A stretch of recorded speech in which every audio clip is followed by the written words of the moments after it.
Good morning, guys. How are we all doing? So I'm Dan from Trading with Dan, and this is our Bitcoin morning update. So if you guys wouldn't mind smashing that like button, and we shall go straight over to those Bitcoin charts. Well.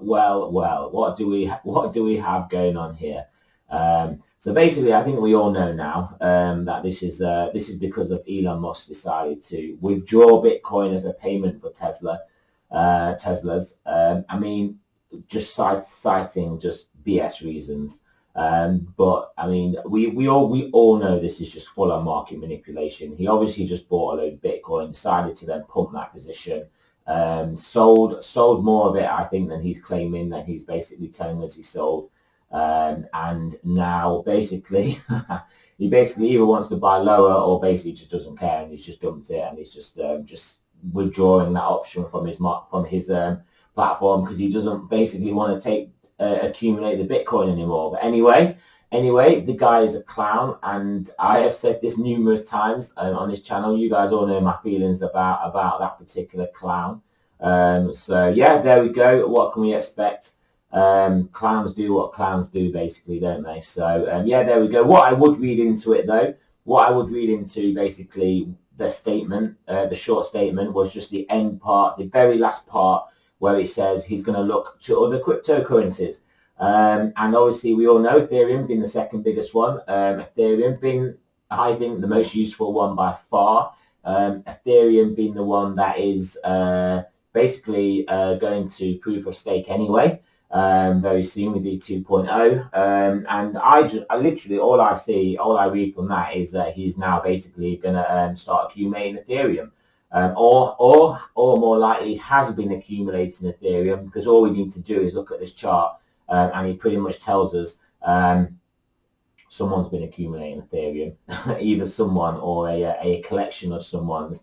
But this is obviously Ethereum versus Bitcoin. So you can see this is Ethereum going up against Bitcoin quite considerably. I mean, not far off a 3x from down here. So for me, it just says he's already been buying Ethereum, and now he's going to start pumping that back just in his latest, ways of trying to secure a profit for his loser company. So there you go, guys. We had a big drop down here. All I will say is that moves like this often don't reverse the overall like macro trend, of the overall trend of where we're going. They just have like, in fact, to be honest, Elon is a perfect example of it. And we've had many Elon Musk spikes to the upside that have always been faded. And if we're in a medium-term downtrend, then we just continue down. Or if we're in an uptrend, the move gets faded, then we just continue upwards as we were in a relatively orderly fashion for crypto. So I would just expect no different from this. We're in a rising channel. We have actually broken, obviously, this channel, but like I said, it was obviously on what Elon said. So if we do get back above, we're back above the base of the channel at the moment, and then if we get back above this horizontal around, we'll just call it 53,000, close candles above 53,000. And this will just look like a shakeout, and we will resume a trend upwards. That's what I'm looking into this. But particularly Elon news, we had it with Xi in China. We had, when he spoke about cryptocurrency, we had a big massive spike up. If the medium term is in a certain direction, we just continue in that direction regardless. So that's how I would look at this. Not financial advice, but I just would look at this to be faded and ignored. I mean, this is obviously Bitcoin, and basically it's trading sideways within a range. So, I mean, that's all that we are still really doing here. We lost our levels. We obviously came down to this level, wick below, quickly brought back up, and then and basically reclaimed our other level, our mid-level, about the 50,000. So, yeah, as you can see, if we get rejected around this 50, I mean, this is basically an important area, like I just said. This 53,000, if we get above here, I mean, it's roughly the midpoint of this overall move down as well. And yeah, if we get back above here, back in this channel, close for our candles above 53,000, we'll be looking good again. If we don't, if we get rejected here, rejected at roughly the underside of this channel, rejected at this resistance level, and start to come down again, And then particularly if we take out 46, then yeah, we'll be looking at the next level, which is basically this one. And this is pretty much the line in the sand for the I don't know if I want to say the bull market as a whole, but most certainly for the medium term and potentially for the bull market as a whole if that happens, if we take out this level and start to come down from here. So something for us to be extremely cognizant of. Let's just see how far we came down from basically this 4-hour 9 to the low. Yeah, about a 25% correction. So I have been toying with the idea, obviously in previous bull runs in Bitcoin, when we obviously had a lower value for Bitcoin, we were looking at about 40% pullbacks, and then maybe this one we're looking for like 25%, 30% pullbacks, of which we've had a few. Maybe that is kind of what we look at for an Ethereum in this bull run. So yeah. We are at an inflection point here. Do we take back? Do we reclaim, say, 53,000? It's obviously a bit lower than 53,000. But yeah, I mean, just to be on the safe side, call it 53,000. And then, yeah, we'll be looking really good after the shakeout to the downside. But like I said, overall, realistically sideways, a random walk with an upward bias. If we go to Ethereum BTC, this is absolutely looking fantastic. Zero cares given about what was happening in Bitcoin. Ethereum still basically holding strong against Bitcoin. I mean, like I said, we've got this target, which I think is roughly just under 11% away now. Sorry, just under 12%. Yeah, just under 12% away. That is kind of what I'm looking at for a potential pullback. And I mean, I did originally say, obviously, that coincided with an Ethereum price of $5,000. That clearly isn't the case now, because this is the real target I'm looking for.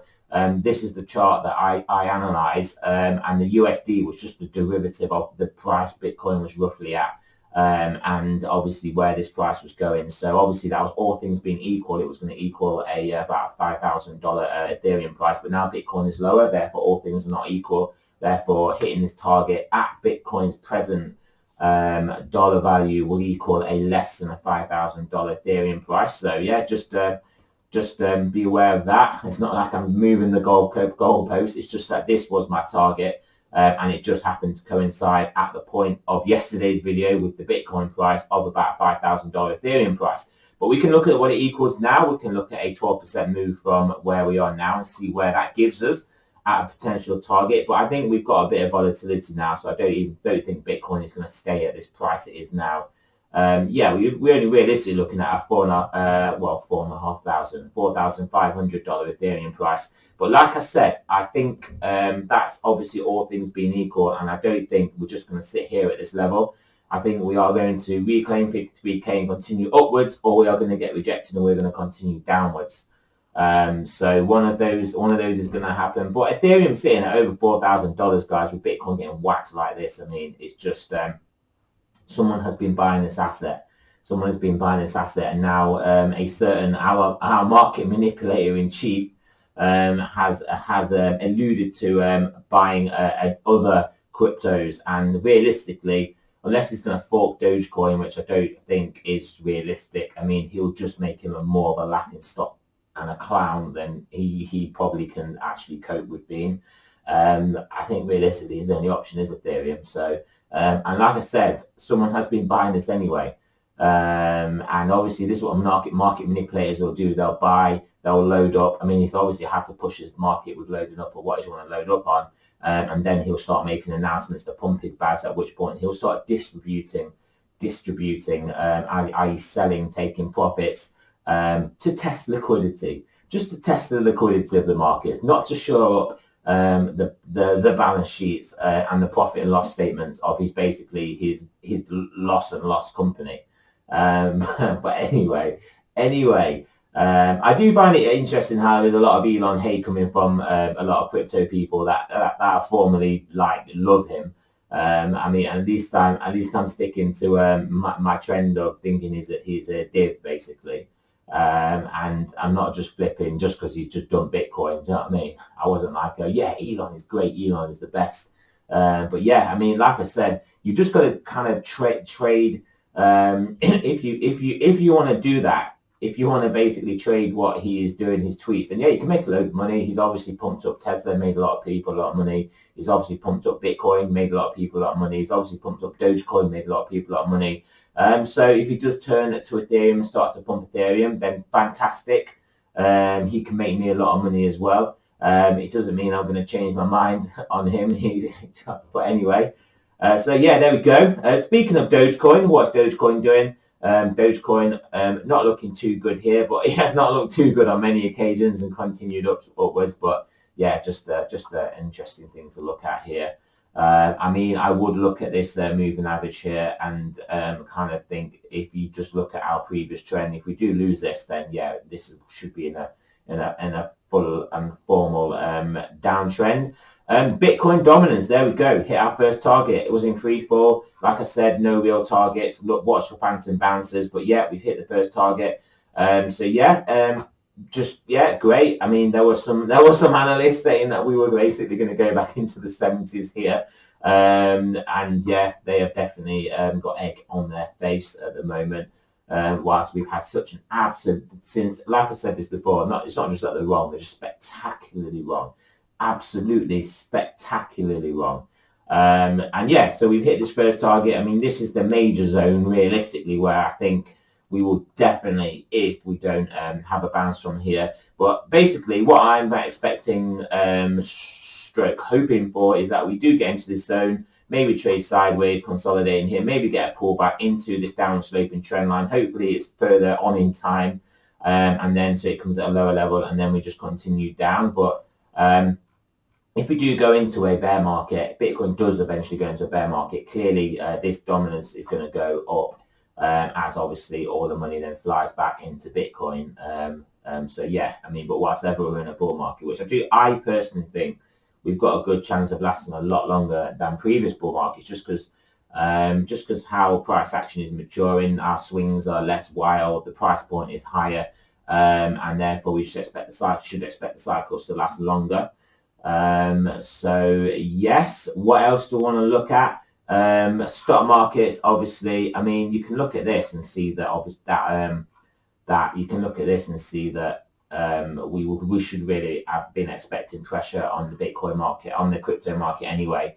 But yeah, fully lost this level. Like I said, this is realistically a nice bounce point for this asset if it's going to remain bullish. Lose this level, and alarm should start ringing. Nasdaq as well. Yeah, I mean, these markets, whilst they're looking toppy, they are potentially gonna range sideways for a bit before, I think, coming down. And I spoke at the start of this year basically about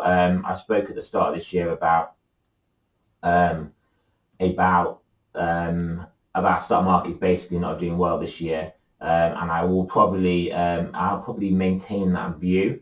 So DXY obviously having a little bit of a bounce based off just the price action in the stock markets. But like I said, I think this is still on its way down, just a bounce. It's just a pullback, bro.